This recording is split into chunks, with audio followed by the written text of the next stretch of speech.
అంటే మీకు ఏమనిపిస్తుంది?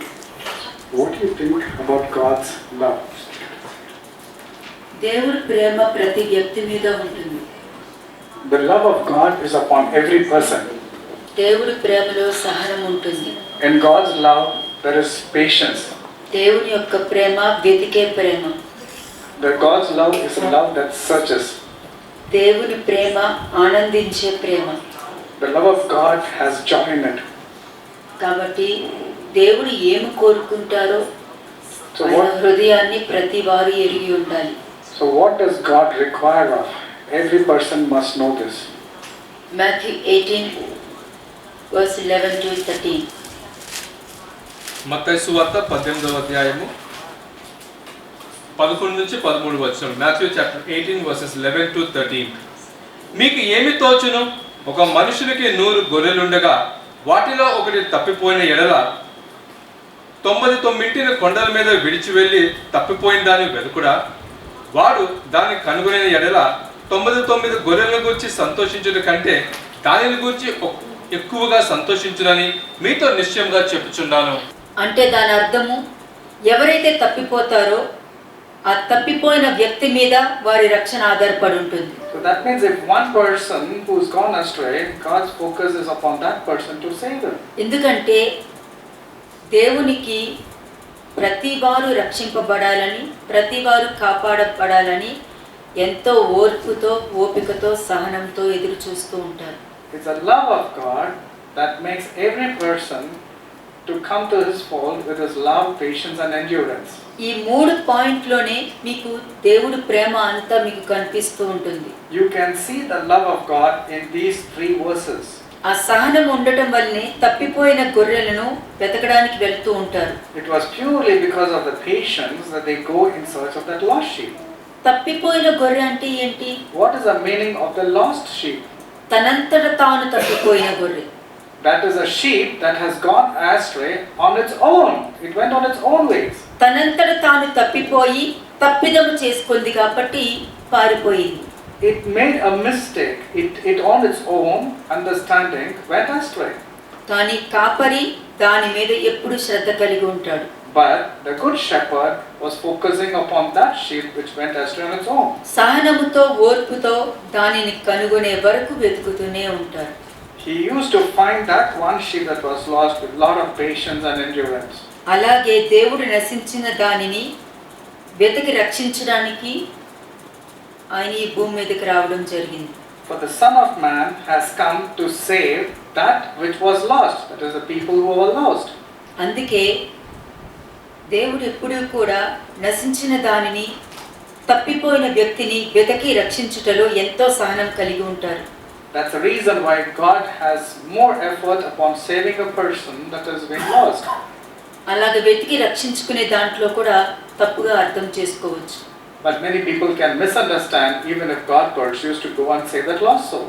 నింద వేయడం కూడా జరగవచ్చు. There can be false accusations. ఎందుకంటే తప్పిపోయిన గొర్రె అంటే తనంతట తాను తప్పిదములో పడి తప్పిపోయిన గొర్రె గురించి ఇక్కడ మాట్లాడుతున్నారు. The sheep that was lost is a one that has gone astray with its own thinking and gone astray because it wanted to go astray. ఎందుకంటే ప్రతి వారు రక్షింపబడాలని ఆయన ప్రేమ ప్రతి వ్యక్తి మీద ఉంటుందన్నది గుర్తించాలి. The love of God is concerning every person. ఆయన ప్రేమలో సహనం ఉంది కాబట్టి ఆ గొర్రె ఎక్కడికి వెళ్ళింది, ఎందుకు తప్పిపోయింది, ఏ విధంగా తప్పిపోయింది అని తెలుసుకుని వెళ్ళి తీసుకురావడం కోసం ఎంతో ఓర్పు, సహనం కలిగి ఉంటారు. The Lord had so many patience, like the shepherd who had so much of patience. He was determined to go and find that sheep that was lost, which went on its own way. ఒకవేళ ఆ గొర్రె రావడానికి ఇష్టం లేదు అని అంటే నీతిమంతుల list లో ఉంది కాబట్టి రావట్లేదు అని అర్థం. Now, if that sheep is not willing to come, that means it is there in the list of the righteous. ఎందుకంటే మారు మనసు అక్కర్లేని 99 గొర్రెలను వాక్యం చెప్తుంది. Because it says 99 sheep that does not require repentance. అందుకే దేవుని ప్రేమ వెతికే ప్రేమ కాబట్టి ప్రతి వారిని వెతుకుతూనే ఉంటది. The love of God will always keep saving that which is lost. గొర్రె తనంతట తాను తిరిగి వస్తుందని కాపరి వేచి ఉంటాడా? Now, do you think the shepherd will keep on waiting that the sheep would come on its own? ఉండడు. No, he will not. దేవుని విడిచి తప్పిపోయిన దానిని రక్షించడానికే కుమారుడు ఈ లోకానికి వచ్చింది. The Son of Man also has come to seek and save that which was lost. దేవుని ప్రేమ ప్రతి వ్యక్తి మీద ఉంటుంది కాబట్టి ప్రతి వారిని రక్షించాలన్న తాపత్రయం మీద ఆధారపడి ఉంటుంది. The love of God is so much that it always endures to find that which is lost. దేవునికి సహనం ఉంది కాబట్టి ఆ గొర్రె తనంతట తాను తప్పిపోయినను బుద్ధి చెప్పైనా తీసుకురావడానికి దేవుడు ప్రేమ సహనంతో ఓర్పుతో ఎదురు చూస్తూ ఉంటారు. That sheep has gone astray because of its own thinking. It was a blunder made by the sheep, but still the love of God and the patience of God ensures that the sheep is brought back. ఇవన్నీ ఎందుకు జరుగుతుంది? Why is this happening? ఆయన ఆజ్ఞలను అనుసరించి ఆయనకి ఇష్టంగా జీవించడం కోసం. It is only to accomplish God's commands and statutes in the person's life. దానికి అర్థము ఆయన ప్రేమ నిలబడాలి అంటే ఆయన ఆజ్ఞలో మీరు ఉంటేనే ఆయన ప్రేమలో నిలబడగలుగుతారు. You can get the love of God only when you follow the commandments of God. నాకు పక్క నుండి మీరేమీ చేయలేరని వాక్యం చెప్తుంది. Now the word of God says, you leaving me aside cannot do things on your own. దేవుని ప్రేమ ఆనందించే ప్రేమ. The love of God is a love that has joy. కాబట్టి ఆయన ప్రేమ ప్రతి వ్యక్తి మీద ఉండి ఓర్పు ఓపిక సహనముతో తప్పిపోయిన ఆ గొర్రెని తీసుకొచ్చి వెతికి ఆనందిస్తే ప్రేమే దేవుడి ప్రేమ. The love of God is such, he goes in search of that particular sheep that is lost, he saves and then has the joy. That's the love of God. తప్పిపోయిన గొర్రె దొరికినప్పుడు పశ్చాత్తాపంతో దొరుకుతుంది కాబట్టి ఎప్పుడు కాపరి శిక్షించడు. The love of God is so much, since that sheep repents that it has gone astray because of its own thinking, the shepherd will not punish that sheep. తప్పిపోయిన కుమారుడు తిరిగి వచ్చినప్పుడు ఆ తండ్రి దండించాడా? Now when that prodigal son came back, do you think that the father rebuked and scolded that son? సంతోషించాడు. He was in fact waiting that the son would come, and he was rejoicing when he saw the son coming back. అందుకే ఆయన ప్రేమ సంరక్షించే ప్రేమ. That's the reason God's love is to only save.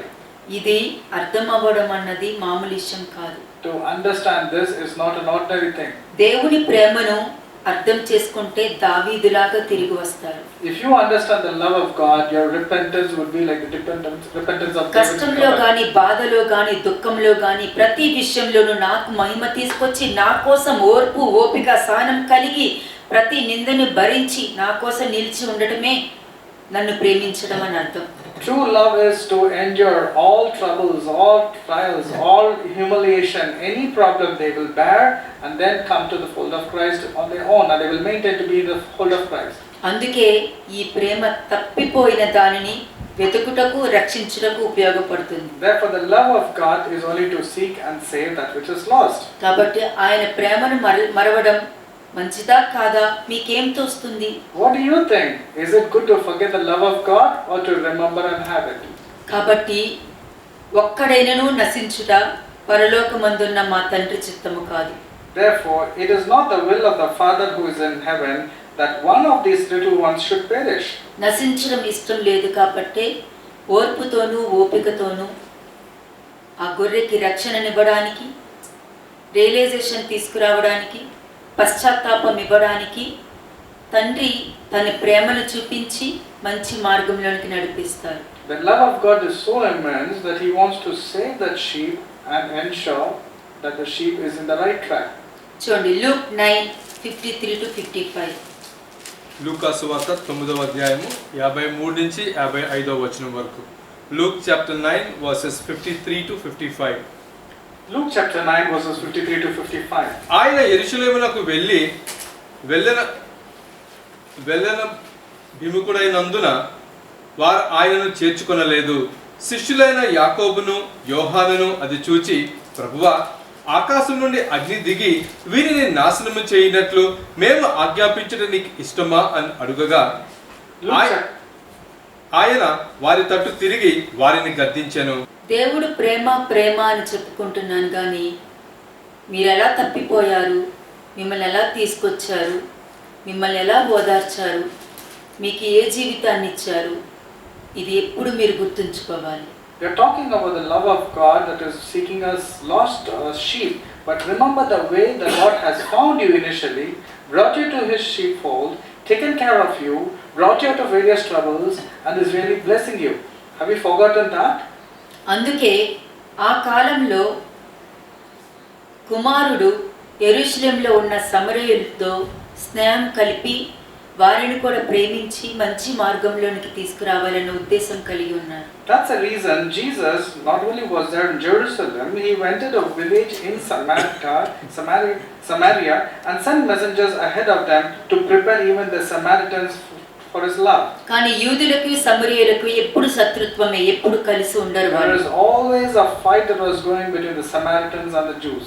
అందుకే వారు కుమారుణ్ణి నిరాకరించారు. That's the reason they rejected the Savior who was Jesus Christ. కానీ ఆయన ప్రేమతో వారిని చేర్చుకోవాలని, ప్రేమతో వారితో స్నేహం కలిగి ఉండాలని ఇష్టపడితే వీరు కోపంతో నిరాకరించారు. The love of God, Jesus wanted to bring even the Samaritans to prepare them for His the gospel, the truth, but they were rejecting Him and they were refusing Him. కానీ శిష్యులు అది చూసి వారు కోపము తట్టుకోలేక, మీరు అవకాశం ఇస్తే ఆకాశం నుండి అగ్ని దిగి వీరిని నాశనం చేయనట్లు మేము ఆజ్ఞాపించుటకు నీకు ఇష్టమా అని అడిగారు. The moment the disciples saw that the Samaritans were refusing and rejecting Jesus Christ, the disciples got so angry that they said, Lord, do you want us to come and fire to come down from heaven and consume them? కానీ కుమారుడు వెంటనే శిష్యుల్ని గద్దించడం జరిగింది. But immediately the Lord Jesus Christ turned and rebuked them and said, what kind of spirit you A have? ఆత్మను కలిగి ఉన్నారు మీరు? You do not know what manner of spirit you మీకు are. సహనము లేదా Don't you have patience? అని అన్నారు. He told that. ఎందుకంటే ప్రతి వారికి ఓర్పు, ఓపిక, సహనం అన్నది చాలా అవసరం. Every person must have patience, endurance and long suffering.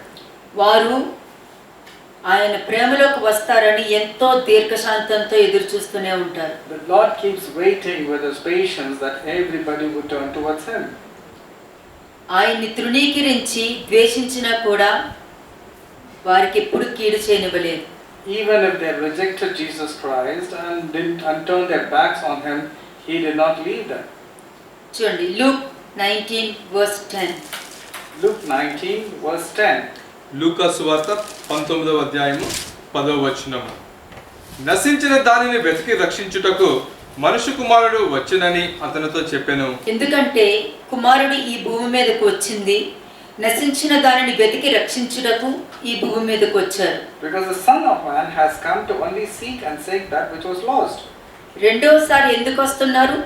ఎవరైతే రక్షింపబడ్డారో వారు సరైన జీవితం జీవిస్తున్నారా లేదా చూసి ఆయనతో పాటు తీసుకెళ్ళడానికి వచ్చారు. The second reason why the second coming of Jesus Christ is those which are saved to take them up to heaven. John 3:17. John chapter 3 verse 17. యోహాను సువార్త 3వ అధ్యాయము 17వ వచనం. John chapter 3 verse 17. లోకము తన కుమారుని ద్వారా రక్షణ పొందుటకే గాని లోకమునకు తీర్పు తీర్చుటకు దేవుడు ఆయనను లోకములోకి పంపలేదు. మరి రక్షణలోకి వచ్చారా? But have you come to the fold of salvation? ఆ రక్షణ పూర్తి అవ్వాలంటే ఆ ఆజ్ఞల్లో మీరు ఉండాలి. If the salvation has to be completed, you have to follow the commandments of God. ఆ ఆజ్ఞలను జరిగిస్తేనే కీడు నుండి మీరు మేలుకు రాగలడం జరుగుతుంది. Only when you follow the commandments, you can overcome the bad. You can overcome all the bad through good. అలాగే John 12:47. John 12 verse 47. యోహాను సువార్త 12వ అధ్యాయము 47వ వచనము. ఎవడైనను నా మాటలు వినియు వాటిని గైకొనుకుండిన ఎడల నేను అతనికి తీర్పు తీర్చను. నేను లోకమునకు తీర్పు తీర్చుటకు రాలేదు గాని లోకమును రక్షించుటకే వచ్చితిని. ఇప్పుడు రక్షించడానికి వచ్చారు మనిషి రూపంలో. This was a statement made when He was there as the Son of Man. ఆయన మాట వినియు వాటిని గైకొండిన ఎడల అంటే దానికి తీర్పు తీర్చేది కూడా కుమారుడే. It is the Son of Man who will be passing the judgment. కానీ లోకంలోనికి మాత్రము రక్షించడానికి మాత్రమే వచ్చారు. ఇప్పుడు తీర్పు తీర్చే అధికారం ఆయన చేతిలో ఉంది. He came at that time to save the world, but now that He is sitting at the right hand of Father, He has got every authority to pass the judgment on the world. 48th verse. Verse 48. 48వ వచనం. నన్ను నిరాకరించి నా మాటలను అంగీకరింపిన వారికి తీర్పు తీర్చువాడు ఒకడు కలడు. నేను చెప్పిన మాటయే అంత్యదినమందు వానికి తీర్పు తీర్చును. దీనికి రీజన్స్ లేవు. There are no reasons or excuses that a man can give. ఎందుకంటే ఎస్ ఆర్ నో అంతవరకే. It is a simple yes or no. నన్ను నిరాకరించి నా మాటలను అంగీకరింపని వానికి తీర్పు తీర్చువాడు ఒకడు కలడు.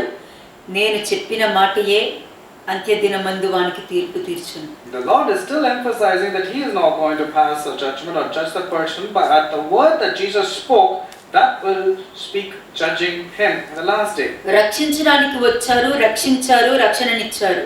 He came to save this world. Indeed, He came for the salvation. భయముతోను వణుకుతోను నీకున్న రక్షణని నువ్వు కొనసాగించుకుంటూ వెళ్ళేది నీ చేతిలో ఉంది. Philippians chapter 2 verse 12 very clearly says, it is your responsibility to guard your salvation with fear and trembling. ఆ రక్షణ నువ్వు పట్టుకుని ఉంటేనే ఎత్తబడే సంఘంలో ఉండగలుగుతావు. Only when you hold on to the salvation, only when you guard the salvation, you will be there caught up in rapture. ఆ సమయంలోనే నీ రక్షణ సంపూర్తి అవుతుంది. Only then will your salvation be complete. కాబట్టి రక్షణను పోగొట్టుకోవాలంటే మధ్యలో పోగొట్టుకునే వాళ్ళు చాలా మంది ఉండొచ్చేమో. There are many people who can lose their salvation in between. ఎందుకంటే ఆయన ఆజ్ఞలను గైకొనకుండా, ఆయన మాటలను అంగీకరించకుండా, ఆయనకి ఇష్టంగా జీవించకుండా, వాళ్ళ ఇష్టంగా జీవిస్తాను అనుకున్న వాళ్ళు రక్షణను పోగొట్టుకుంటారు. There are many people who after getting salvation wanted to go in their own ways, neglecting the word of the God. Those people will lose the salvation. Luke 15:1-7. Luke 15 verses 1 to 7. లూకాసు వార్త 15వ అధ్యాయము మొదటి 7 వచనములు. ఒకప్పుడు సమస్తమైన సుంకరులను పాపులను ఆయన బోధ వినుటకు ఆయన దగ్గరకు వచ్చుచుండగా పరిసయ్యులను శాస్త్రులను అది చూచి ఇతడు పాపులను చేర్చుకొని వారితో కూడా భోజనము చేయుచున్నాడని చాలా సనుగుకొనిరి. అందుకు ఆయన వారితో ఈ ఉపమానము చెప్పెను. మీలో ఏ మనుషునికైనాను 100 గొర్రెలు కలిగి ఉండగా వాటిలో ఒకటి తప్పిపోయిన ఎడల అతడు 99 అడవిలో విడిచిపెట్టి తప్పిపోయినది దొరక వరకు దానికి వెళ్ళడా? అది దొరికినప్పుడు సంతోషంతో దానిని తన భుజముల మీద వేసుకొని ఇంటికి వచ్చి తన స్నేహితులను పొరుగువాన్ని పిలిచి, మీరు నాతో కూడా సంతోషించుడి, తప్పిపోయిన నా గొర్రె దొరికినదని వారితో చెప్పును కదా. అటువలే మారు మనసు అక్కరలేని 99 మంది నీతిమంతుల విషయమై కలుగు సంతోషము కంటే మారు మనసు పొందు ఒక్క పాపి విషయమై పరలోకమందు ఎక్కువ సంతోషం కలుగును. అంటే ఫస్ట్ స్టెప్ తప్పిపోయిన గొర్రె దొరకడం. The first step is to find or to what happens when he is found, when the sheep is found. తప్పిపోయిన గొర్రె దొరికింది అంటే ఆ తప్పిపోయిన గొర్రెలో నిజమైన పశ్చాత్తాపం ఉంటేనే ఆ గొర్రె దొరకడం జరుగుతుంది. Now this is the reality that lost sheep will be found only when there is a repentance in that particular sheep. దాని తర్వాతనే మారు మనసు పొందడం జరుగుతుంది. Only then, because of its realization, it comes to the point of repentance. కానీ ఇక్కడ పరిసయ్యులు శాస్త్రులు సుంకరులతో పాపులతో సాంగత్యం చేయుచున్నాడని అవమానించారు.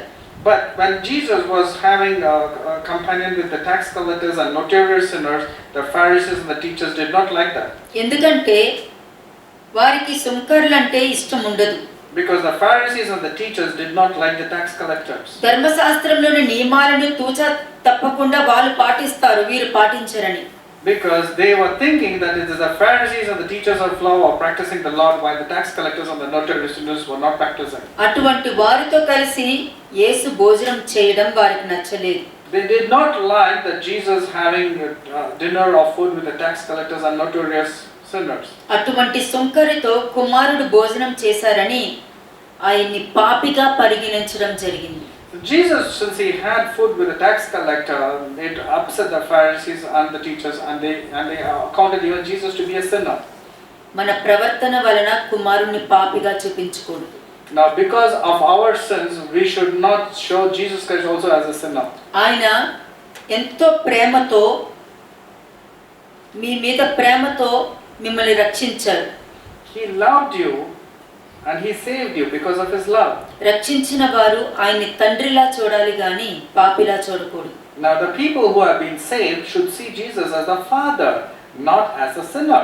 ఆయన ఎంతో ప్రేమతో సహనం కనపరిచారు కాబట్టి తప్పిపోయిన గొర్రె తనకు తాను తప్పిపోయి తప్పిదము చేసినను ఓర్పు ఓపిక సహనముతో వెళ్ళి ప్రేమకు తెచ్చుకున్నారు కాబట్టి ఆ ప్రేమ మీద నిలిచి ఉండాలి. తండ్రిని పాపిలా చూడకూడదు. That sheep went astray because of its own thoughtful process, And however, the shepherd went behind that sheep, found it and brought it back. So therefore that sheep should not see as a sinner, but should see as a father. దేవుని ప్రేమ వెతికే ప్రేమ కాబట్టి వెతికి ఓర్పుతో వెతికి రక్షించి తీసుకొచ్చింది కాబట్టి ఆ ప్రేమలో మీరు మార్పు పొందాలి కానీ తండ్రిని పాపిలాగా చూడకూడదు. Now the love of God searches and ensures that it has been brought to the right fold. Therefore we should see God as a father, not as a sinner. ఆయన తీసుకొచ్చినందుకు మీరు కూడా సంతోషపడాలి కానీ తండ్రిని పాపిలాగా చూడకూడదు. You should also rejoice because you are found, but you should not see God as a sinner. ఆయన సంరక్షించి దేవుడి చిత్తము కాదు ఒక్కరైనా నశించుట కాబట్టి ఆ ప్రేమను గుర్తు పెట్టుకోవాలి కానీ ఆయన పాపిగా చూడకూడదు. You should always remember God, but you should not see him as a sinner because of you thinking other way. అలాగే లూక్ 15:3-5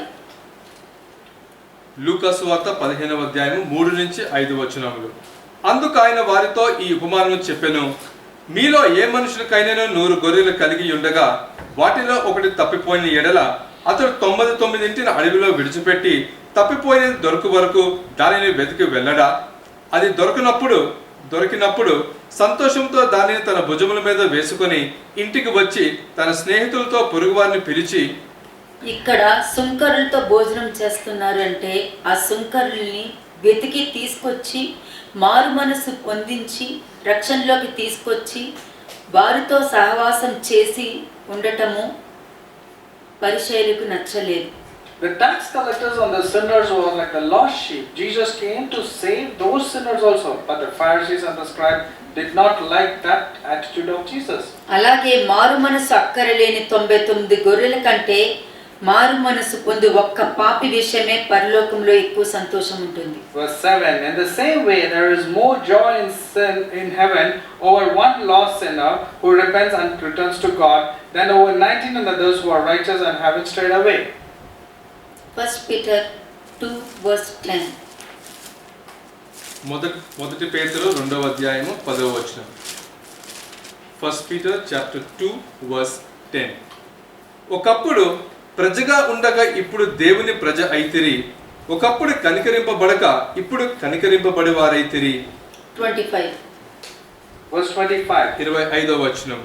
మీరు గొర్రెల వలె దారి తప్పిపోతిరి గాని ఇప్పుడు మీ ఆత్మల కాపరియు అధ్యక్షుడనైన ఆయన వైపునకు మళ్ళీ ఉన్నారు. Once you were like sheep who wandered away, but now you have turned to your shepherd, the guardian of your souls. కానీ ఒక గొర్రె తప్పిపోయిందనుకోండి, మారు మనసు పొందుకోవాలని ప్రతిసారి పొందుకొని తప్పిపోతూ ఉందంటే వాళ్ళు నీతిమంతులుగా ఎంచుకుంటున్నారు కాబట్టే వాళ్ళు మారు మనసు రావట్లేదు. People are not repenting because they are thinking that they are righteous in their own eyes. That's the reason they are not able to repent. అందుకే తామే నీతిమంతులమును అతిశయించు పరిసయ్యులు శాస్త్రులు వారిని హెచ్చరిస్తున్నారు అక్కడ. That's the reason they have been rebuked. The people are being rebuked because of the wrong attitude. పాపంలో దాస్యంలో ఉంటూ ఆత్మ సంబంధమైన మరణానికి లోనవుతున్నారు. They become bondages of sin, are also going to the extent of even judging others. మారు మనసు పొందితే పరలోకంలో దూతలకు ఎంతో ప్రేమ జాలి కూడా ఉంటాయి అన్నది గుర్తుకు రావట్లేదు. They are not able to remember that the angels will rejoice over one sinner turning towards God. ఎందుకంటే దేవదూతలు కూడా ఎవరు మారు మనసు పొందుకుంటారు, ఎవరు నిజమైన పశ్చాత్తాపంలో ఉంటారని దేవదూతలు ఎప్పుడు పరీక్షిస్తూనే ఉంటారు, పరిశీలిస్తూనే ఉంటారు. The angels also are given the work to check how people are doing, and all the things whether the sins is clearly known by the angels. మారు మనసు పొందుకుంటే దేవుడు దేవుని దూతలు ఎంతో సంతోషిస్తారు. If a sinner turns and repents, there will be so much of joy with the angels and even God. Jeremiah 32:41 Jeremiah 32 verse 41. ఇర్మియా 32వ అధ్యాయము 41వ వచనం. Jeremiah chapter 32 verse 41. వారికి మేలు చేయుటకు వారి యందు ఆనందించుచున్నాను, నా పూర్ణ హృదయముతోను నా పూర్ణ ఆత్మతోను ఈ దేశంలో నిశ్చయముగా వారిని నాటెదను. ఎవరైతే దేవుని ఆజ్ఞల ప్రకారం నడుచుకోవాలని అనుకుంటున్నారో, ఎవరైతే దేవుని ప్రేమను గ్రహించగలుగుతున్నారో వారికి ఎప్పుడు మేలు చేస్తానని ఇక్కడ వాగ్దానం ఇస్తున్నారు. Whoever repents and whoever turns for the Lord towards the Lord has given us assurance that He will do only good to them. 40వ వచనం. Verse 40. ఇర్మియా 32వ అధ్యాయం 40వ వచనం. నేను వారికి మేలు చేయటం మానకుండునట్లు నిత్యమైన నిబంధనను వారితో చేయుచున్నాను. వారు నన్ను విడవకుండునట్లు వారి హృదయములో నా ఎడల భయభక్తులు పుట్టించెదను. అంటే దానికి అర్థం చూడండి, ఎవరైతే నిజమైన పశ్చాత్తాపముతో, ఇది మీరు వాక్యము వినటం కాదు, మిమ్మల్ని మీరు పరీక్షించుకోవడం. It's not about hearing the word of God, but you need to examine yourself. Whoever truly repents. మీరు నిజంగా మీ గుండెల మీద చేతులు వేసుకుని చెప్పండి, నిజంగా దేవుణ్ణి ప్రేమిస్తున్నారా? Put your hand on your heart and ask this question: are you truly loving God? నిజంగా ప్రేమిస్తున్నారా? Are you truly loving God?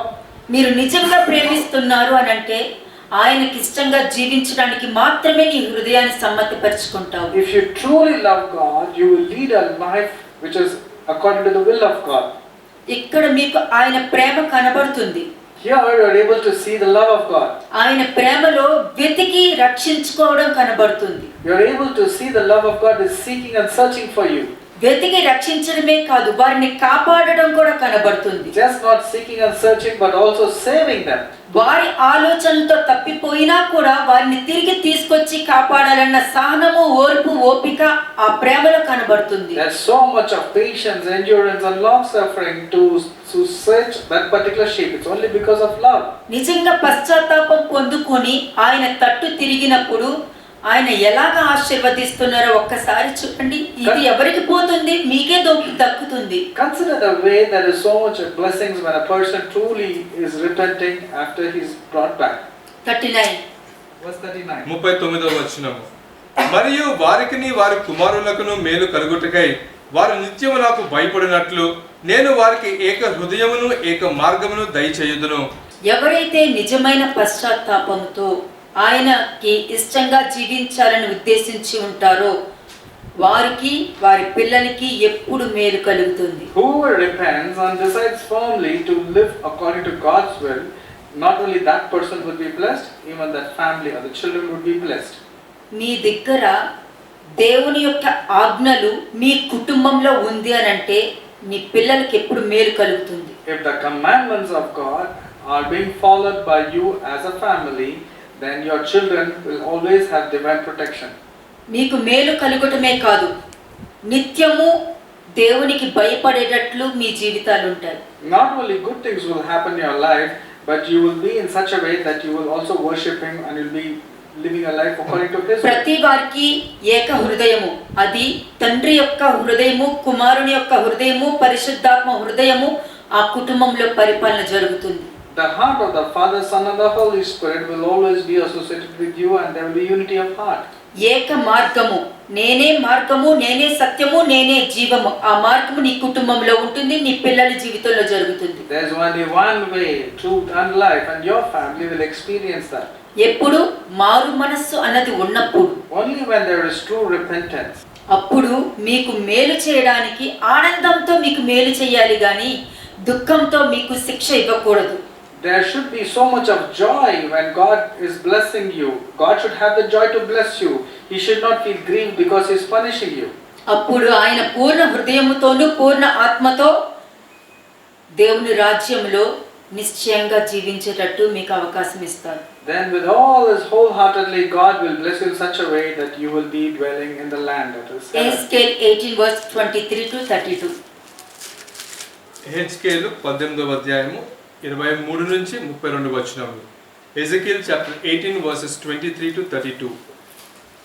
అతని నీతిని బట్టి దుష్టులు మరణము నొందుట చేత నాకు ఏమాత్రమైన సంతోషము కలుగునా? వారు తమ ప్రవర్తనను దిద్దుకొని బ్రతుకుటయే నాకు సంతోషము. ఇదే ప్రభువగు యెహోవా వాక్కు. ఇది ఒక్కసారి మీరందరూ ఊహించుకోండి. అక్కడ కూడా దుష్టులకు శిక్ష విధించేటప్పుడు కూడా తండ్రికి దుఃఖమే కలుగుతుంది కానీ ఆయన ఎప్పుడు కూడా ప్రేమ నుండి ఎప్పుడు పిల్లల్ని తొలగించరు. even the wicked person should turn towards the Lord. That's the perfect plan of God. దాని తర్వాత 22 అతడు చేసిన అపరాధములో ఒకటి జ్ఞాపకంలోనికి రాదు. అతను నీతిని బట్టి అతడు బ్రతుకును. ఎవరైతే మారు మనసు పొందుకుంటారో వారి పాపాలు ఏమీ కూడా ఆయన జ్ఞాపకం చేసుకోరు. Whoever from a wicked person who turns from all their wicked ways turns toward God, God will not remember any of their past sinful life. 32. Now verse 32. 32వ వచనము. మరణము నందువాడు మరణము నందున దాన్ని బట్టి నేను సంతోషించువాడను కాను, కావున మీరు మనసు త్రిప్పుకొనుడి, అప్పుడు మీరు బ్రతుకుదురు. ఇదే ప్రభువగు యెహోవా వాక్కు. తిరుగుడి అనంటే మారు మనసు పొందండి అని అర్థం. When it says therefore turn, it means really repent. ఏ వాక్యమైనా మీరు జరిగించలేకపోతున్నారా? ఈ రోజు మారు మనసు పొంది ఆ వాక్యానుసారం జీవించడానికి నిర్ణయం తీసుకోండి. Therefore take a firm decision, because you are not able to perform certain word of God in your life. Take a decision that you would follow the word of God. మీరు ఎలా ఆలోచిస్తారో మీరు అలాగే ప్రవర్తిస్తారు. It all depends upon how you are thinking, and your act also will be like that. మీరు బలహీనులు, నేను ఏమీ చెయ్యలేను, నేను ఉండలేను అని ఆలోచిస్తే మీరు అలాగే తయారవుతారు. If you think you are a weak person, you are not able to overcome, you are finding it difficult to walk according to the word of God, you will behave like that only. మీరు దేవుని శక్తిని ఆశ్రయిస్తే శక్తిమంతులు అవ్వగలుగుతారు. But if you believe in the power of God, you will become a powerful person. అందుకే దావీదు కష్టంలోనూ నిలబడగలిగాడు, బాధలోనూ నిలబడగలిగాడు, ప్రతి విషయంలోనూ నిలబడగలిగాడు అంటే దేవునికి మహిమ తీసుకొచ్చాడు కాబట్టి. That's the reason David was able to stand firm in all situations which was grieving, sorrowful, because he knew God and he wanted to please God. తప్పుని సరిదిద్దుకోవడం చాలా మంచిది. It is always good to repent of your sinful life. ఎందుకంటే తప్పుని సరిదిద్దుకున్నారనుకోండి, పెద్ద తప్పుల నుండి మీరు రక్షింపబడతారు. If you are able to repent of that particular small sins or sins from your life, you will be able to escape from the grievous or very dangerous sins. అది జ్ఞాపకం ఉంచుకోవాలి. Remember that. Romans 5:6-11. Romans chapter 5 verses 6 to 11. రోమీయులకు రాసిన పత్రిక 5వ అధ్యాయము 6 నుంచి 11 వచనం వరకు. ఏలయనగా మనం ఇంకా బలహీనులమై ఉండగా క్రీస్తు యుక్త కాలమున భక్తిహీనుల కొరకు చనిపోయెను. నీతిమంతుల కొరకు సహితము ఒకడు చనిపోవుట అరుదు. మంచి వాని కొరకు ఎవడైనా ఒకవేళ చనిపోవ తెగింపవచ్చును. అయితే దేవుడు మన ఎడల తన ప్రేమను వెల్లడిపరచుచున్నాడు. ఎట్లనగా మనము ఇంకనూ పాపులమై ఉండగానే క్రీస్తు మన కొరకు చనిపోయెను. కాబట్టి ఆయన రక్తము వలన ఇప్పుడు నీతిమంతులుగా తీర్చబడి మరింత నిశ్చయముగా ఆయన ద్వారా ఉగ్రత నుండి రక్షింపబడదుము. ఏలయనగా శత్రువులమై ఉండగా ఆయన కుమారుని మరణం ద్వారా మనము దేవునితో సమాధాన పరచబడిన ఎడల సమాధాన పరచబడిన వారమై ఆయన జీవించుట చేత మరి నిశ్చయముగా రక్షింపబడదుము. అంతేకాదు మన ప్రభువైన యేసుక్రీస్తు ద్వారా మనము దేవుని యందు అతిశయపడుచున్నాము. ఆయన ద్వారానే మనము ఇప్పుడు సమాధాన స్థితి పొంది ఉన్నాము. ప్రతి వారు రక్షింపబడాలి అనంటే దేవుని ప్రేమని గ్రహించగలగాలి. If everybody wants to be saved, that person must understand the love of God. దేవుడు మిమ్మల్ని ప్రేమిస్తారని మీకు తెలుసు, ఎందుకంటే ఆది నుండి మాట్లాడుతూనే ఉన్నారు. You know that God loves you. మీరు ప్రేమిస్తున్నారా? Now the question is, are you loving God? దేవుడి కన్నా మరి ఎక్కువ దేన్ని ప్రేమిస్తున్నారు? What is that thing that you are loving more than God? ఆయన ఎక్కువగా మిమ్మల్ని ప్రేమించారు కాబట్టే అందరూ బలహీనులుగా ఉన్నప్పుడే భక్తిహీనుల కొరకు కూడా ఆయన శిలువ మరణం చెందడం జరిగింది. Since he loved you from the beginning, he died on the cross even for everybody, even to the weak person. ఆయన రక్తము వలన ఇప్పుడు నీతిమంతులుగా తీర్చబడ్డారని గుర్తుంచుకోండి. Now remember that he has saved you, you being a sinner. నీతిమంతులుగా తీర్చబడ్డారు, కానీ ఆ నీతిమంతులుగా నిలబడాలంటే ఆయన వాక్యానుసారం జీవించే జీవితమే ఒక సాక్ష్యం. You have been made righteous according to the blood of Jesus Christ through Jesus Christ, but you have to lead a life to be righteous from there onwards. అప్పుడే ఉగ్రత నుండి రక్షింపబడగలుగుతారు. Only then you will be in a position to escape from the wrath of God. మిమ్మల్ని వెతకి రక్షించి మారు మనసు పొంది రక్షణ అన్నది మీ చేతిలో పెట్టి చివరి దాకా అంటే ఉగ్రత దినం వరకు కూడా ఆ రక్షణ మీ చేతిలో ఉందా లేదా అని పరీక్షిస్తూనే ఉంటారు. You have sought the love of God. He searched you. He brought you. and He gave you the salvation, but it is your responsibility to guard the salvation till the very end, and He will examine you for that. ఎప్పుడు తెలుసుకుంటారో ఆ ఉగ్రత దినము వరకు కూడా మీ రక్షణ మీ చేతిలో ఉండాలి. లేకపోతే ఆ రక్షణ మీ చేతిలో లేకపోతే ఉగ్రత దినములో ఉండే పరిస్థితులు ఎదురవుతాయి. You have to guard your salvation that God has given you. If you lose your salvation, that person will be held in tribulation and great tribulation. హోషేయ 11:9-8. నా ఉగ్రతను బట్టి నాకు కలిగిన యోచనను నేను నెరవేర్చును. నేను మరలా ఎఫ్రాయిమును లయపరచును. నేను మీ మధ్యన పరిశుద్ధ దేవుడును గాని మనుషులను కాను. మిమ్మును దహించినంతగా నేను కోపింపను. ఎఫ్రాయిము, నేను ఎట్లు నిన్ను విడిచిపెట్టెదను? ఇశ్రాయేలు, నేను నిన్ను ఎట్లు విసర్జింతును? అద్మాను వలె నిన్ను నేను ఎట్లు చేతును? సెబోయిములకు చేసినట్లు నీకు ఎట్లు చేతును? నా మనస్సు మారినది, సహింపలేకుండా నా అంతరంగమందు మండుచున్నది. My heart churns within me, my sympathy is stirred. ఎందుకు బాధ? What is the reason of that heart being torn? 7th verse. Verse 7. 7వ వచనం. వారు చేయుచున్నది యోచనను బట్టి యుద్ధము వారి నన్ను విసర్జించవలనని నా జనులు తీర్మానం చేసుకుని ఉన్నారు. ఎందుకంటే వాక్యానుసారం నడవడం చాలా కష్టంగా డిసిషన్ తీసుకుంటున్నారు. For my people are determined to desert me. The reason is they don't want to follow the word, and they have firmly decided that they are not able to follow the word. అంటే వారికి చెడు అంటే చాలా ఇష్టం. That means they love to do bad works. They love to do కోపం bad అంటే works. ఇష్టం. They love to have anger in them. Self PT అంటే ఇష్టం. They love self-pity. అందుకనే దేవుని వాక్య ప్రకారం నడవడం చాలా కష్టం. That's the reason they are finding it very difficult to walk according to the will of అందుకనే God. నా జనులు తీర్మానం చేసుకుని ఉన్నారు. That's the reason for my people are determined to desert me. మహోన్నతుని తట్టు చూడవలనని ప్రవక్తల్ని పిలిచినని చూచుటకు ఎవడనూ ప్రయత్నం చేయలేదు. They call me the Most High, but they don't truly honor me. పిలిచినను చూడలేదు. Even if they were called, they did not turn. అయినను విడిచిపెట్టట్లేదు. They have just left. 10th verse. Verse 10. 10వ వచనం. వారు యెహోవా వెంబడి నడిచెదరు. సింహము గర్జించినట్లు ఆయన ఘోషించును.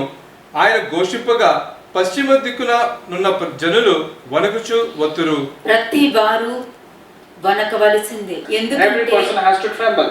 యూదా గోత్రపు సింహం కదా. Because he's called as the Lion of Judah. తిరగరా? Will you not roar? తిరగాలి కదా. You have to turn. Will you not turn? ఎందుకంటే సర్వ జనాంగానికి వేరొక మార్గం లేదు. Because there is no option for anybody. Every person has to turn. ఒకే మార్గము. There is only one way. వస్తే కుడివైపున నుంచుని ఉంటారు. If you come, you will be there on the right hand side.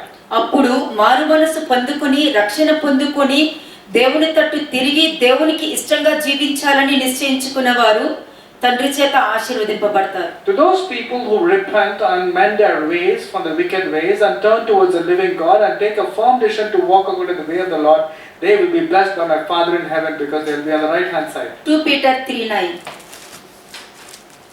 2 పేతురు 3వ అధ్యాయము 9వ వచనం. 2 Peter chapter 3 verse 9. కొందరు ఆలస్యమని ఎంచుకున్నట్లు ప్రభువు తన వాగ్దానమును గూర్చి ఆలస్యం చేయువాడు కాడు గాని ఎవడను నశింపవలనని ఇచ్చయింపక అందరూ మారుమనసు పొందవలనని కోరుచు మీ ఎడల దీర్ఘశాంతము గలవాడై ఉన్నాడు. ప్రతి వారు కూడా పశ్చాత్తాపం పొందుకొని కుమారుడి తట్టు తండ్రి తట్టు తిరగడం చాలా మంచిది. It is very important for every person to repent and turn towards the living God. మీకు ఒక విషయం చెప్తాను. I want to say something. నీకు ఇచ్చిన సమయాన్ని సద్వినియోగం చేసుకోవాలి. It is your responsibility to make use of the time that is given to you. ఆ సమయాన్ని ఎవరైతే సద్వినియోగం చేసుకోరో అంటే సరైన విధంగా ఉపయోగించుకోరో మిమ్మల్ని మీరు దొంగతనం చేసుకుంటున్నట్లు లెక్క. Whoever does not make use of his time wisely, that person is like a person who is stealing away his own time. ఎవరో దొంగతనం చేస్తే మీరు బాధపడతారు. If somebody steals or robs something from you, you will be hurt or be worried. కానీ దేవుడు మారు మనసు పొందటానికి మీకు సమయం ఇచ్చినప్పుడు దాన్ని ఉపయోగించకపోతే మీ శరీరాన్ని మీరే దొంగతనం చేసుకుంటున్నారు. But if you don't make use of the time to repent and turn towards God, that means you're stealing away your own body for a wrong thing. 1 Peter 2:13. 1 పేతురు 2వ అధ్యాయము 13వ వచనం. 1 Peter chapter 2 verse 13. మనుషులు నియమించు ప్రతి కట్టడకును ప్రభువు నిమిత్తుడై లోబడి యుండుడి. ఎందుకంటున్నారంటే 12th verse చదవండి. Why is he saying that? Let's see the previous verse, verse 12. 12వ వచనము. అన్ని జనులు మిమ్మల్ని ఏ విషయంలో దుర్మార్గులని దూషింతురో ఆ విషయంలో వారు మీ సత్క్రియలను చూచి వాటిని బట్టి దర్శన దినమున దేవుని మహిమపరచునట్లు వారి మధ్యలో మంచి ప్రవర్తన గల వారై ఉండవలనని మిమ్మల్ని బతిమాలుకొనుచున్నాను. కాబట్టి ఏ విషయాల్లో మిమ్మల్ని దూషిస్తున్నారో ఆ విషయాలు మీ మంచి ప్రవర్తనను బట్టి దేవుడికి మహిమపరిచే విధంగా మీలో మారు మనసు కనిపించాలి. అదే దేవుని చిత్తం. This is the will of God. If people accuse you, but you should not be upset. Instead, you should show it in your honorable behavior with good works so that they will glorify God. మనుషులు నియమించే ప్రతి కట్టడ అంటే దేవుని దృష్టిలో మంచి అనే ప్రతి దాని మీద మీరు విధేయత చూపించాలి. You have to show obedience to every aspect where God says this is good. 15th verse. Verse 15. 15వ వచనము. ఏలయనగా మీరు ఇట్లు యుక్త ప్రవర్తన గలవారై అజ్ఞానముగా మాటలాడు మూర్ఖుల నోరు మూయుట దేవుని చిత్తము. నీ ప్రవర్తనను బట్టి, నీ మాటలను బట్టి, నీ ఆలోచనను బట్టి. ప్రవర్తన అంటే పేతురు చేసే ప్రవర్తన లాంటి ప్రవర్తన ఉందనుకో అపరాధిగా తీర్చబడతావు. You should have good works and obedience. Peter, because of his wrong behavior, was accounted as a sinner. అపరాధిగా నువ్వు తీర్చబడ్డావు అని అంటే నువ్వు దేవునితో పాత్రులు కాలేవు. If you are accounted as a sinner, you can never partake in God's salvation. అక్కడ పేతురు చేసేది తప్పుగా కనిపించకపోవచ్చు. Now what Peter had done may not appear to be as if it was a sin. మనుషుల దృష్టిలో తప్పుగా ఉన్నది దేవుడి దృష్టిలో తప్పుతో సమానం. What is highly esteemed among men is an abomination in the sight of God.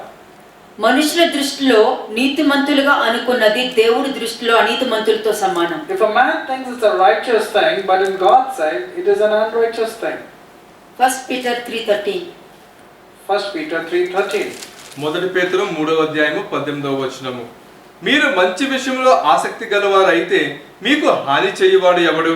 మంచి విషయాల్లో మంచిగా ప్రవర్తించి ఎదుటివారికి ఉపయోగకరంగా మీ శరీరాన్ని, మీ హృదయాన్ని, మీ నోరుని, మీ ప్రవర్తనని, మంచి ప్రవర్తనని మీరు ఇచ్చారంటే ఎవరు మీకు అడ్డుగా ఉండగలుగుతారు? ఎవరు హాని చేయగలుగుతారు? Who can harm you when you have decided to speak rightly and give your body honorable to God, and when you behave properly? Nobody will find fault with you. 15th verse. Verse 15.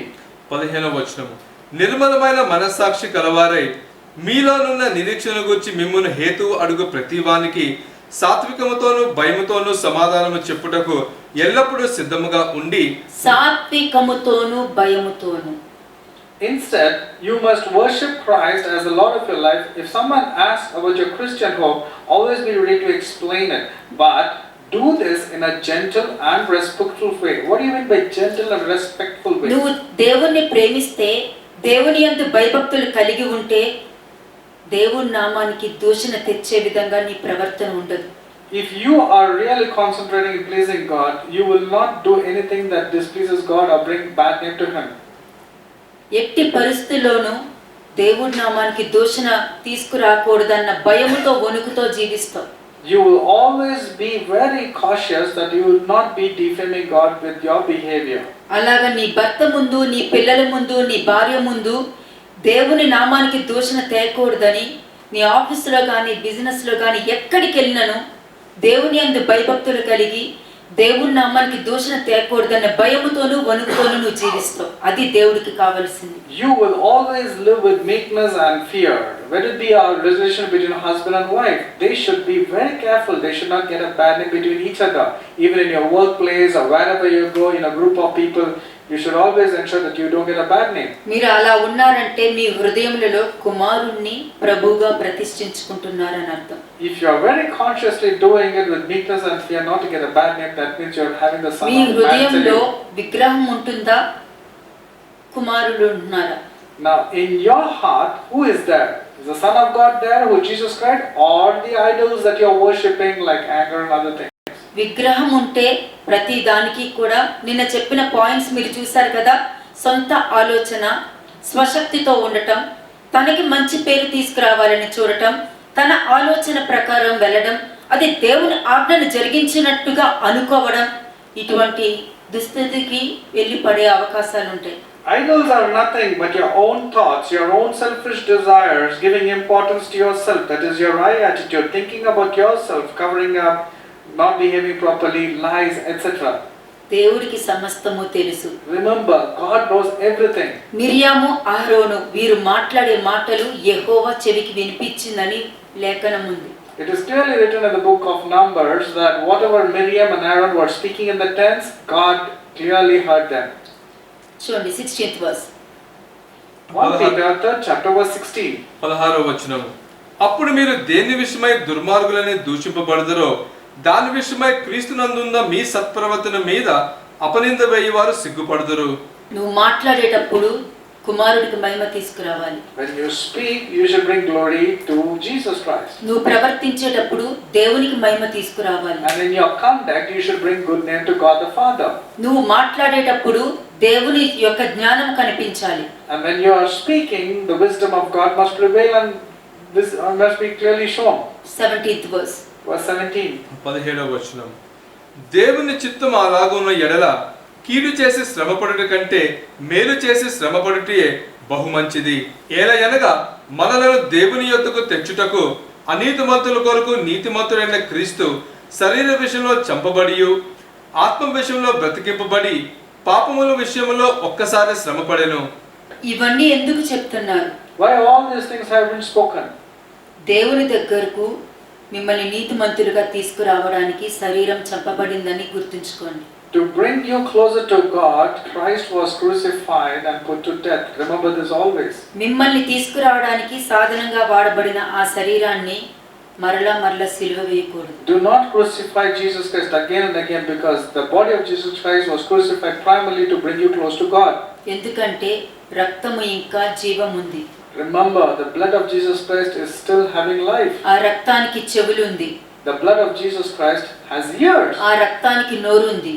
It also has a mouth to దైవ speak. జ్ఞానంతో బోధించగలుగుతుంది. It can speak with godly wisdom. ఉపదేశించగలుగుతుంది. It can teach you. ఆ రక్తానికి కాళ్ళు చేతులు ఉన్నాయి, అది నడవగలదు. The blood of Jesus Christ has hands and legs and it can walk. ఎక్కడికైనా వెళ్ళగలదు. It can go to any ఆ place. రక్తానికి 7 కన్నులు ఉన్నాయి.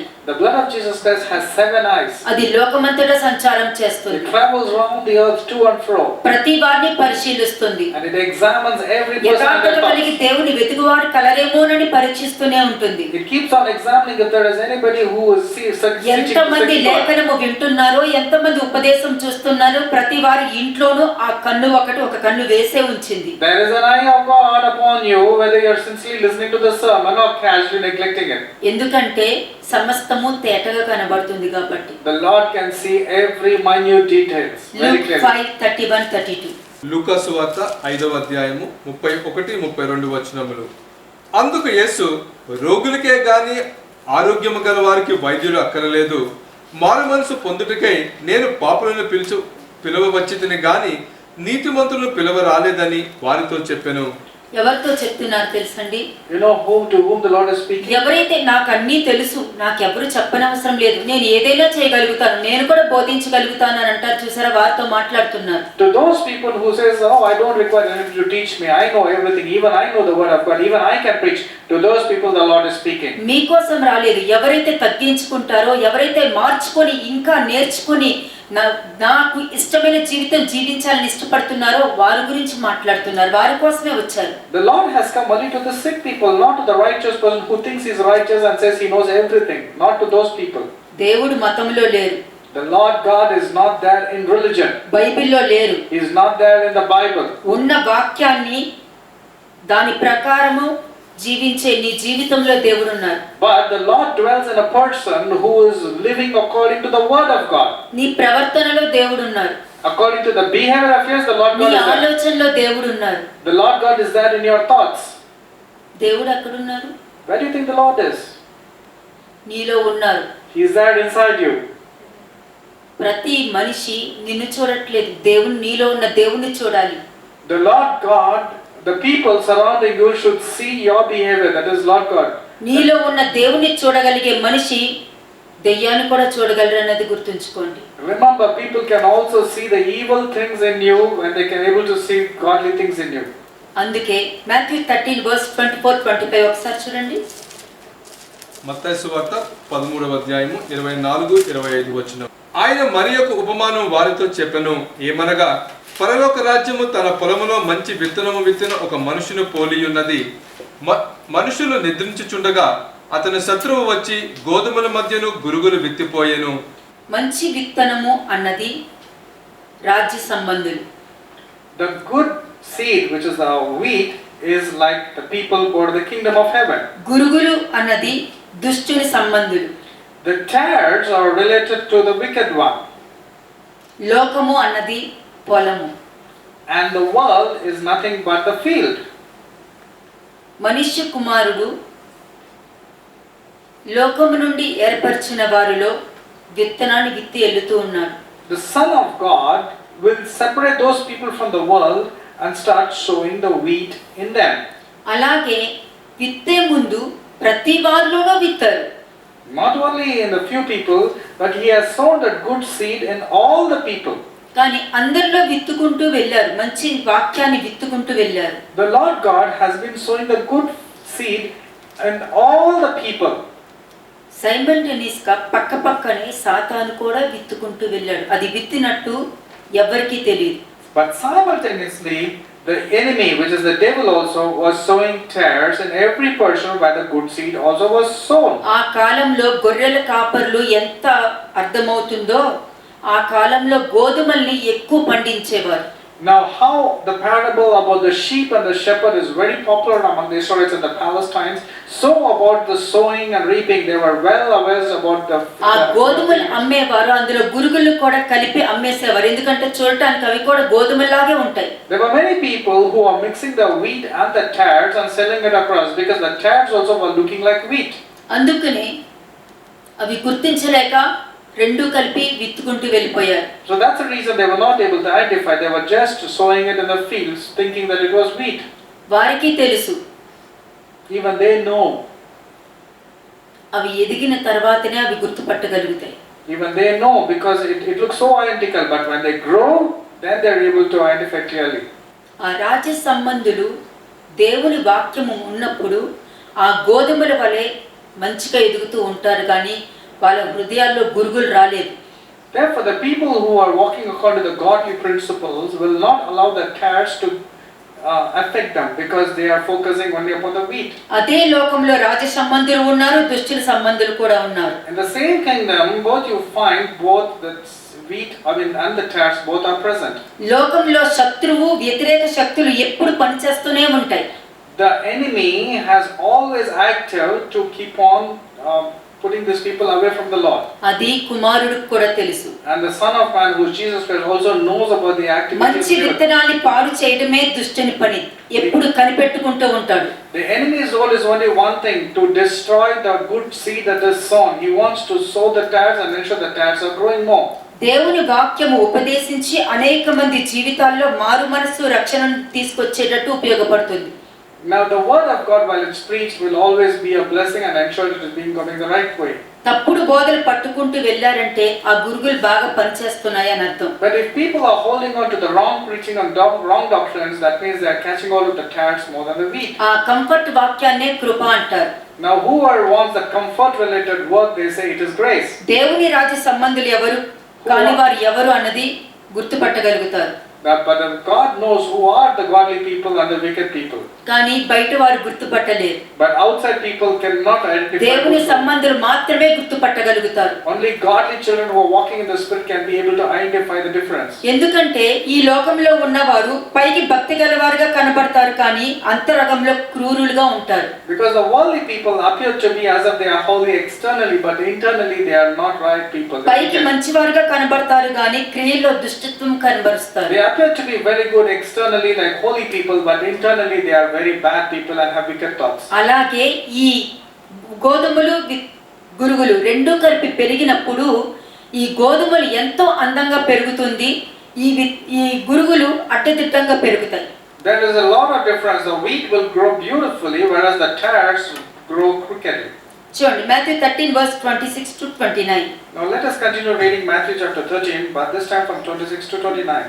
మత్తయి సువార్త 13వ అధ్యాయము 26 నుంచి 29 వచనములు. మొలకలు పెరిగి గింజ పట్టినప్పుడు గురుగులు కూడా అగుపడెను. అప్పుడు ఇంటి యజమానుని దాసులు అతని యొద్దకు వచ్చి, అయ్యా, నీవు నీ పొలంలో మంచి విత్తనము విత్తితివి కదా, అందులో గురుగులు ఎక్కడి నుండి వచ్చినవని అడిగిరి. ఇది శత్రువు చేసిన పని అని అతడు వారితో చెప్పగా, ఆ దాసులు, మేము వెళ్ళి వాటిని పెరికి కూర్చుట నీకు ఇష్టమా అని అతనిని అడిగిరి. అందుకతడు, వద్దు, గురుగులను పెరుగుచుండగా వాటితో కూడా ఒకవేళ గోధుమలను పెళ్లిగింతురు. ఈ రెండు ఎందుకు ఉంచారు తెలుసా? You know why these two were put together, were growing together? ఈ లోకంలో మీరు దేవుని పిల్లల్లాగా జీవించగలుగుతున్నారా లేదా అని చూడటానికి. It is only to test you to see if you are able to live in this world like godly children. మీ వలన గురుగుల్లో మార్పు వస్తుందా లేదా, లేకపోతే గురుగులను చూసి మీరు పాడైపోతారని చూడటానికి రెండు కలిపి పెంచుదామని చూశారు. Both are growing together. The simple reason is, are you turning out to be the wicked people are turning out to be godly people like you, or are you becoming like a wicked person though you are good? ఇప్పుడు చూడండి 36 to 43. Now 36 to 43, same chapter. 36 నుంచి 43 వచనం. It is explained. అప్పుడు ఆయన జనసమూహమును పంపివేసి ఇంటిలోనికి వెళ్ళగా ఆయన శిష్యులు ఆయన యొద్దకు వచ్చి, పొలములోని గురుగులను గురించి ఉపమాన భావము మాకు తెలియజెప్పమనిరి. అందుకు ఆయన ఇట్లనెను, మంచి విత్తనము విత్తువాడు మనిషి కుమారుడు, పొలము లోకము, మంచి విత్తనములు రాజ్య సంబంధులు, గురుగులు దుష్టుని సంబంధులు. వాటిని విత్తిన శత్రువు అపవాది.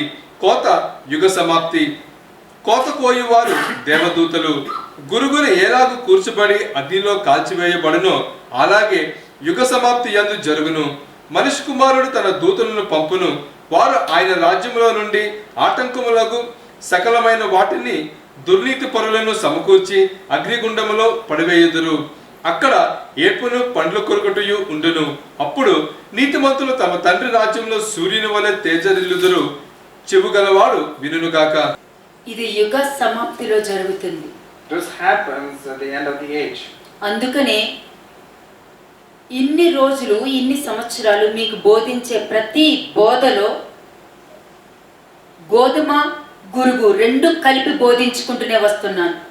In all these years I've been explaining to you about both the good seed and the tares.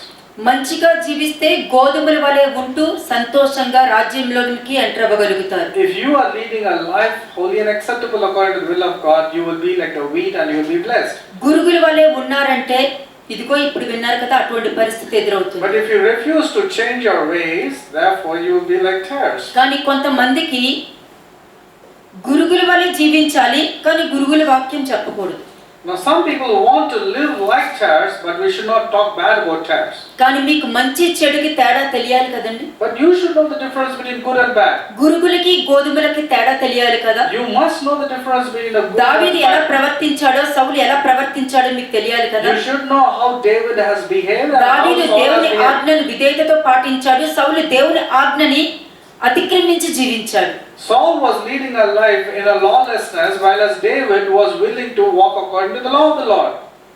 దావీదు దేవుని ఆజ్ఞలో జీవించుతూ ఉన్నప్పుడు అతడు తప్పు చేసినా కూడా పశ్చాత్తాపడి మరలా వెంటనే లేచి నా వెనకాల తిరుగుతూ ఉండేవాడు. Now when David was sinning also, he repented immediately, realizing his mistake, and was walking and following me as close as possible. కానీ సౌలులో ఈగో ఉంది. But Saul had ego in him.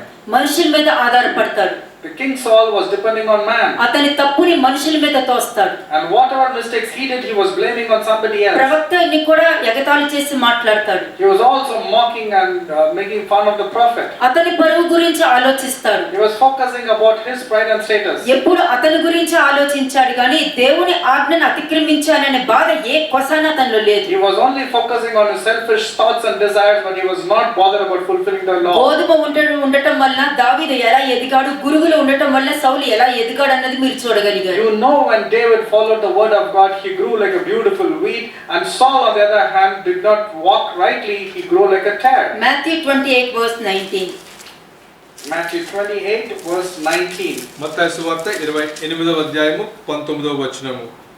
కాబట్టి మీరు వెళ్ళి సమస్త జనులను శిష్యులుగా చేయుడి, తండ్రి యొక్కయు కుమారుని యొక్కయు పరిశుద్ధాత్మ యొక్కయు నామములోనికి వారికి బాప్తిసమిచ్చుచు.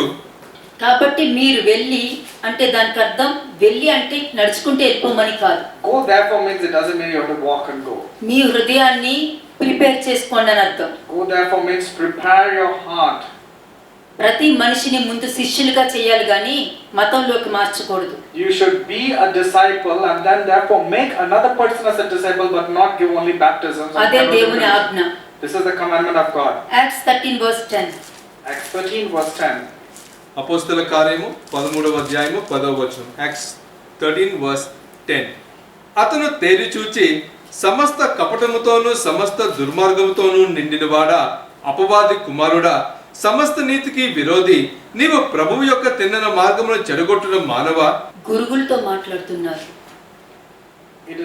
This verse is for the tares. God is speaking to the tares. ఈగోతో మాట్లాడుతున్నారు. The Lord is speaking to the ego. గర్వంతో మాట్లాడుతున్నారు. The Lord is speaking to the pride. దేవుడు తిన్నని మార్గాల్ని చెడగొట్టే వారితో The మాట్లాడుతున్నారు. Lord is speaking to those people who are perverting the straight ways of the ఉగ్రత Lord. నుండి తప్పించుకునే మార్గం చూపించకుండా ప్రేమ చూపించుకుంటూ ఉగ్రతలోనికి తోసే వారి గురించి The మాట్లాడుతున్నారు. Lord is speaking to those people who are not talking about the wrath of God, who are talking about only love and compassion and spoiling the ways of the Lord.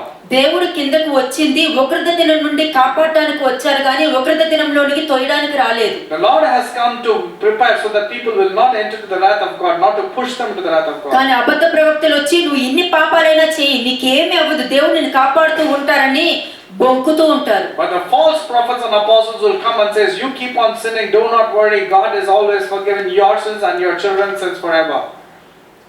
మీలో గోధుమ ఉంటే గురుగుని మీరు కనిపెట్టగలుగుతారు. మీరే గురుగై ఉంటే గురుగు నమ్ముతాది కానీ గోధుమ నమ్మదు. If there is wheat inside you, you are able to identify the tare. Therefore, remember, a person with tares attitude will always have fellowship with the tares related attitude. ప్రకృతి సంబంధమైన మనుషులు దేవుని సంగతులను గుర్తించలేరు.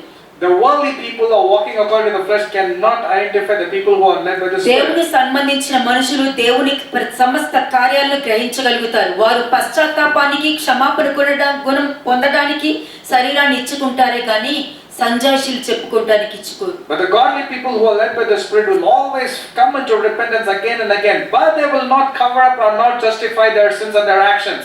ఎందుకంటే దావీదు బెత్షెబా విషయంలో పాపం చేశాడు కానీ ఆ పాపానికి సంజాయిషి చెప్పుకోలేదు. Now David did not justify his actions when he did with Bathsheba. He was repenting and realizing what he has done. అలాగే సౌలు దేవుని యొక్క ఆజ్ఞను సరిగా పాటించకుండా నేను ఎందుకు చేశానంటే అని సంజాయిషులు చెప్పుకుంటూ వెళ్ళాడు. But on the other hand, King Saul, when was questioned, was all justifying and covering up the reason. The reason why I have done this was he was explaining and he was justifying. అదే చెప్తున్నా Romans 10:18. Romans 10 verse 18.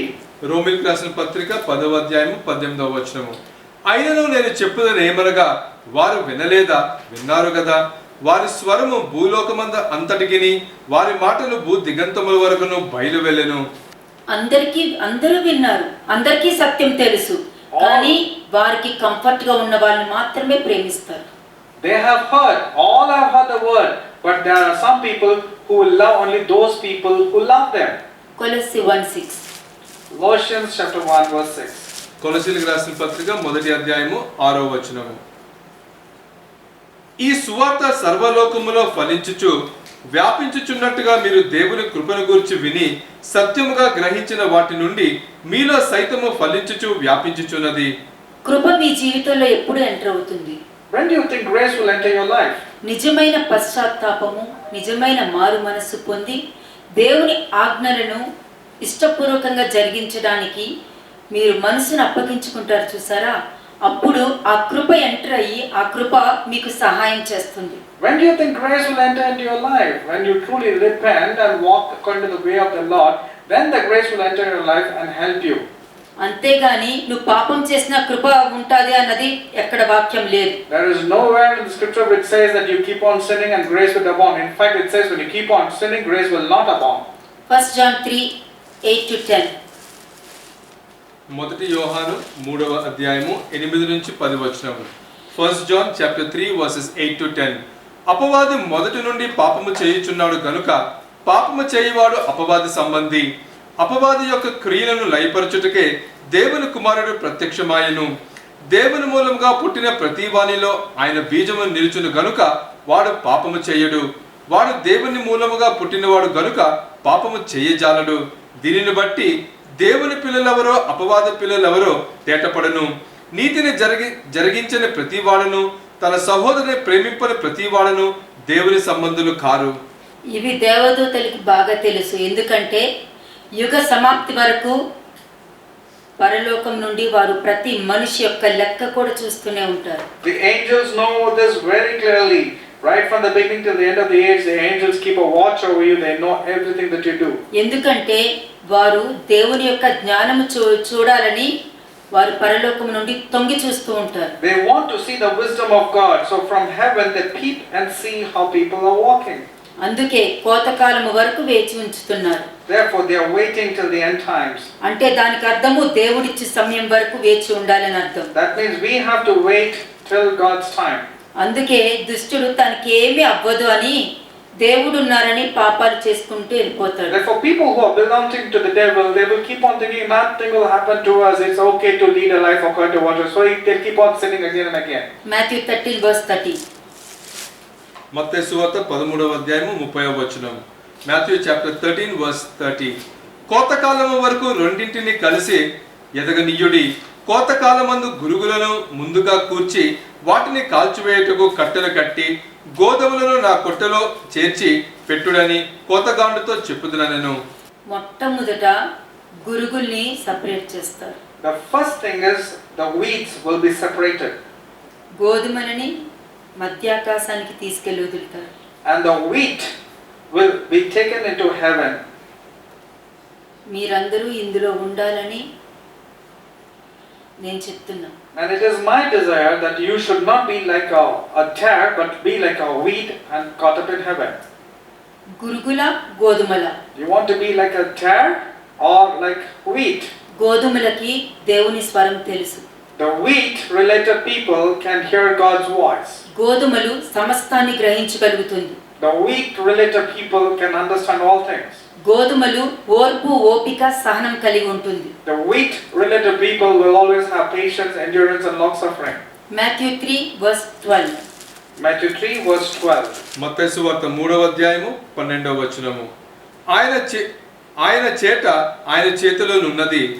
ఆయన తన కళ్ళెమును బాగుగా శుభ్రము చేసి గోధుమలు కొట్టెలో పోసి ఆరని అగ్నితో పొట్టును కాల్చివేయునని వారితో చెప్పెను. ఆ సమయమే ఇది. Now this is the time. ఆ సమయమే ఇది. And this అందుకే is the time it's happening. ఇలా విసురుతూ ఉంటారు. That's the reason the Lord uses a winnowing fan to separate the wheat from the chaff. ఎందుకంటే గోధుమలు ఎప్పుడు కదల్చబడవు. Because wheat will not move. గురుగులు పొట్టు వలె ఎగిరిపోతాయి. But the tares and the chaff will fly away. మీ చేతిలోనే ఉంది. It all depends on you, on your decision. మీరు వింటుంది కథ కాదు, జరగబోయేది. మీరు ప్రతి దినము వినే ప్రతి వర్తమానము జరగబోయే సంగతులు మీకు బయలుపరిచినవి. You are not hearing a story, you are hearing something which is going to happen. And every day, every sermon, this 21 days is a sermon which is only to prepare you and to forewarn you.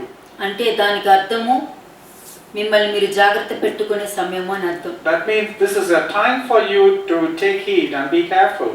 ప్రార్థన చేసుకోండి. Let us pray.